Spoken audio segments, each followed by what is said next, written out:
अपना इतिहास में आपका स्वागत है। आज हम आपसे बात करने जा रहे हैं नवरात्रि के बारे में। नवरात्रि, सबसे पहली चीज़ है नवरात्रि क्यों मनाई जाती है, कब मनाई जाती है और इसका कारण क्या है मनाने का। नवरात्रि हम 2 समय मनाते हैं, एक हम चैत्र के महीने में मनाते हैं, एक हम कुआर के महीने में। हिंदी कैलेंडर के हिसाब से दोनों महीने पड़ते हैं, चैत्र का और कुआर का। इंग्लिश मंथ के हिसाब से जो हमारा ग्रेगोरियन कैलेंडर पड़ता है उसमें या तो ये दोनों त्यौहार मार्च और अप्रैल में जो आते हैं वो आते हैं चैत्र महीने के हिसाब से, और सितंबर या अक्टूबर में ये आते हैं ये हमारे कुआर के महीने के हिसाब से हिंदी कैलेंडर में। दोनों ही ये हिंदी कैलेंडर में शुक्ल पक्ष में पड़ते हैं। शुक्ल नवरात्रि जो है वो शुक्ल पक्ष में पड़ती है।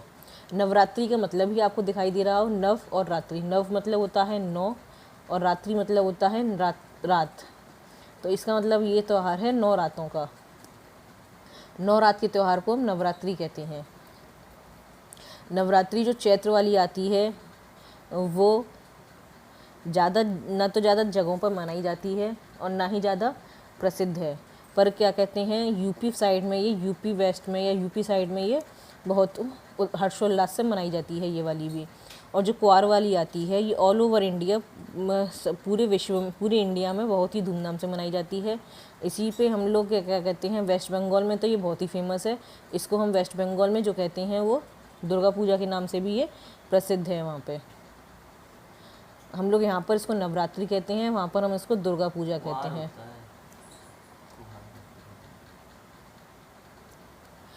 वेस्ट बंगाल में हम इसको, वेस्ट बंगाल साइड में हम इसको दुर्गा पूजा के नाम से भी फेस्टिवल्स को इसको मनाया जाता है। नवरात्रि में हम 9 रातों की पूजा करते हैं। इसका मतलब हम 9 स्वरूपों की पूजा करते हैं। इसमें हम देवी के 9 स्वरूपों की पूजा करते हैं।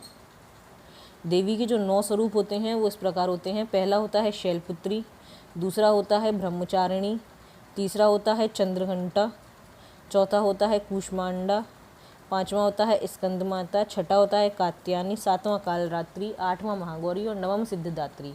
ये हमारे 9 रूपों की 9 देवियों की 9 रूपों में पूजा होती है 9 दिनों में। अब हम 9 देवियों की पूजा अर्चना क्यों करते हैं, व्रत क्यों रखते हैं। देवी का जो व्रत होता है ये बहुत ही शुभ माना गया है।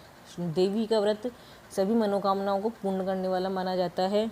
देवी का जो व्रत है वो सभी देवी देवताओं ने भी अलग अलग असुरों का व्रत करने के लिए अलग अलग देवी देवताओं ने अलग अलग समय पे नवरात्रि के समय पे इनके 9 रूपों की पूजा करी है। दुर्गा जी के, पार्वती जी के 9 रूपों की पूजा करी है। देवराज इंद्र ने वृत्रासुर नाम के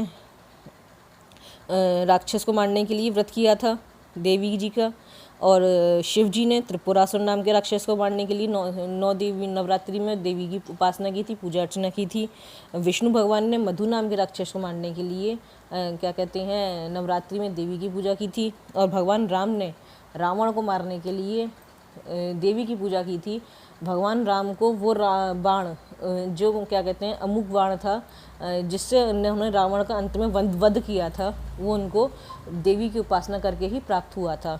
महाभारत में भी हमें ये क्या कहते हैं इसके उल्लेख मिलते हैं कि पांडवों ने कौरवों की हार के लिए जो क्या कहते हैं देवी के व्रत किए थे और उपासना की थी। इस प्रकार से हम देवी की उपासना इसीलिए करते हैं ताकि हमारी जो इच्छा है, हमारे को जो मनोकामनाएं हैं हमारी, हम उनको पूर्ण कर सकें। इसलिए हम उनकी 9 दिनों में व्रत पूजा उपासना करते हैं। व्रत भी हम इसीलिए रखते हैं ताकि हम अपनी देवी को अपने आराध्य को मना सकें, अपने आराध्य से हम अपनी इच्छाओं की पूर्ति के लिए मना सकें। व्रत का एक और कारण है, जैसे हमने आपको बताया, ये चैत्र में और कुआर में आती हैं। दोनों ही समय मौसम बदलने का समय होता है, यानी कि चैत्र में जो आती हैं उसमें वो गर्मियों के मौसम की स्टार्टिंग का एक इंडिकेशन होता है, और जो कुआर में आती हैं वो विंटर स्टार्टिंग का होता है। इसका मतलब मौसम जो परिवर्तन होता है उस समय पे ये दोनों ही नवदुर्गा पड़ती हैं। मौसम चेंज में बहुत सारी बीमारियां भी लेकर आते हैं। हम लोगों का जो खान पान है वो इंडाइजेशन के रूप में, जब मौसम चेंज होता है तो हमारे शरीर में उसका कोई गलत प्रभाव पड़ता है। उस प्रभाव को कम करने के लिए भी, हमारे शरीर को स्वस्थ रखने के लिए भी व्रत का बहुत बड़ा महत्व है। अब व्रत में हम लोग जब पूजा करते हैं तो हम लोग जॉब होते हैं। जॉब होने का क्या सिस्टम है, जौ हम इसलिए बोते हैं, जब षष्ठी की उपज हुई थी, जब षष्ठी का उपज हुई थी तब सबसे पहली जो फसल हुई थी वो जौ की हुई थी। इसीलिए हम 9 देवी के दिनों में जौ बोते हैं।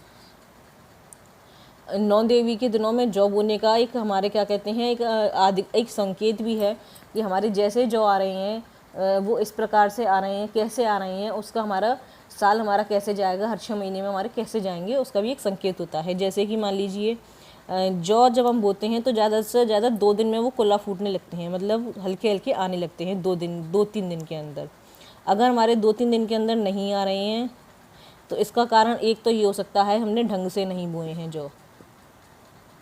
दूसरा कारण ये भी हो सकता है कि देवी का कहीं ना कहीं ये कह लीजिए हमारे जो कर्म है उसमें कहीं ना कहीं कोई कमी रह रही है, उसका ये इशारा हो सकता है कि हमारा साल ये संकट भरा हो सकता है। इसका कतई मतलब ये ना निकालें कि बिल्कुल इसी मतलब से है, ये भी हो सकता है कि हमने ढंग से नहीं बोए हैं, पर ये इशारा भी हो सकता है कि हमारे ऊपर हमारा ये साल संकट भरा हो सकता है। संकट भरा किसी भी तरीके से हो सकता है, या हमने क्या कहते हैं हम शारीरिक तौर पे दुखी रह सकते हैं, या पैसे के तौर पे किसी भी तौर पे संकट भरा हो सकता है। और दूसरा ये कारण होता है जो हमारे जौ आते हैं ये पीले आ रहे हैं या हरे आ रहे हैं। अगर पीले आ रहे हैं, आधे पीले आधे हरे आ रहे हैं, इसका मतलब ये होता है आधे पीले आधे हरे का मतलब कि हमारा आधा साल तो अच्छा रहेगा, खुशियों से भरा हुआ रहेगा, और आधा साल हमारा थोड़ा सा संकट वाला हो सकता है, खुशियों से भरा हुआ। और पूरे हरे आते हैं तो हमारा पूरा साल बहुत ही ज़्यादा अच्छा बीतेगा। अब हम बात करते हैं हलवा चना। हलवा चना हम इसलिए बनाते हैं क्योंकि देवी जी को हलवा चना बहुत ही पसंद है, इसलिए हम 9 देवी की उपासना में हम हलवा चना बनाते हैं।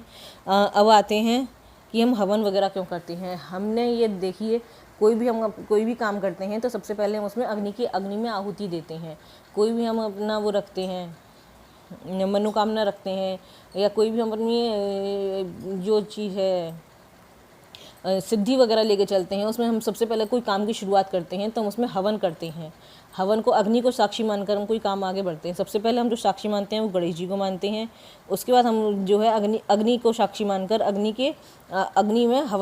का हवन करते हैं। उसी प्रकार से हमारा जो है ये जोत जलाई जाती है इसमें देवी के दिनों में। देवी के दिनों पे बात इतनी ही, आज के लिए इतना ही। धन्यवाद। प्लीज़ हमारी वीडियो को लाइक करें, कमेंट करें और शेयर करना ना भूलें। धन्यवाद।